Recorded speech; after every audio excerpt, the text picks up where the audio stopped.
भारत और चीन की सेनाओं की मंगलवार को करीब 10 घंटे तक कोर कमांडर स्तर की बातचीत हुई, जिसके केंद्र में पूर्वी लद्दाख के टकराव वाले क्षेत्रों से सैनिकों को पीछे करने के तौर तरीकों को अंतिम रूप देना था।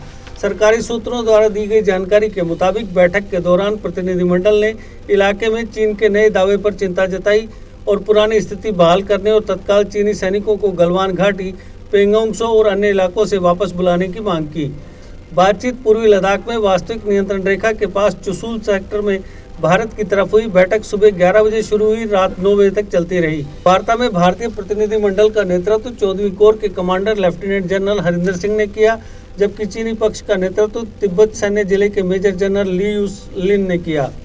सूत्रों के मुताबिक भारतीय पक्ष ने सीमा से जुड़े मुद्दों के समाधान के दोनों देशों के बीच हुए समझौतों के प्रावधानों का कड़ाई से पालन करने पर जोर दिया। बातचीत के केंद्र में तनाव को कम करने के तौर तरीकों को अंतिम रूप देना था।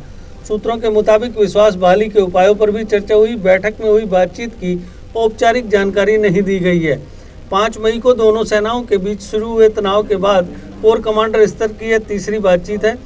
पहले 2 दौर की वार्ताओं में भारतीय पक्ष ने इलाके के विभिन्न स्थानों से तत्काल चीनी सैनिकों को हटाने की मांग की थी।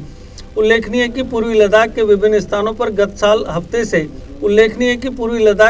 स्थानों पर पिछले 7 हफ्तों से भारत और चीन की सेनाओं के बीच तनाव है और यह तनाव और बढ़ गया जब 15 जून को गलवान घाटी में दोनों देशों के सैनिकों के बीच हुई हिंसक झड़प में भारतीय सेना के 20 सैन्यकर्मी शहीद हो गए।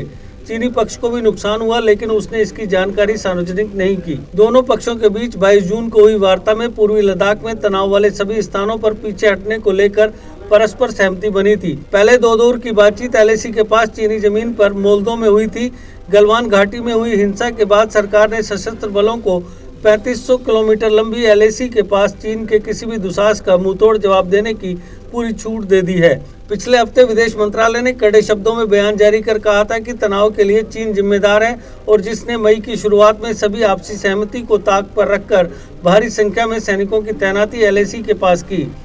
लेफ्टिनेंट जनरल स्तर की 6 जून को हुई पहले दौर की वार्ता में दोनों पक्षों ने गलवान से शुरुआत कर उन सभी बिंदुओं से बदलों को धीरे धीरे पीछे हटाने पर सहमति जताई थी जहां दोनों देशों की सेनाओं के बीच गतिरोध की स्थिति है। गलवान घाटी में हुए संघर्ष के बाद हालांकि स्थिति बिगड़ गई और दोनों पक्षों ने एलएसी से लगे इलाकों में अपने सैनिकों की तैनाती बढ़ा दी। JK Update is fastest growing media house in J&K with 1.5 crore monthly views. JK Update is a best platform for advertise your brands and services. If you want to advertise your products and services, please contact us on this number. Mr. Sushil Sharma 705-109-1804. JK Update. Update रहें हमारे साथ।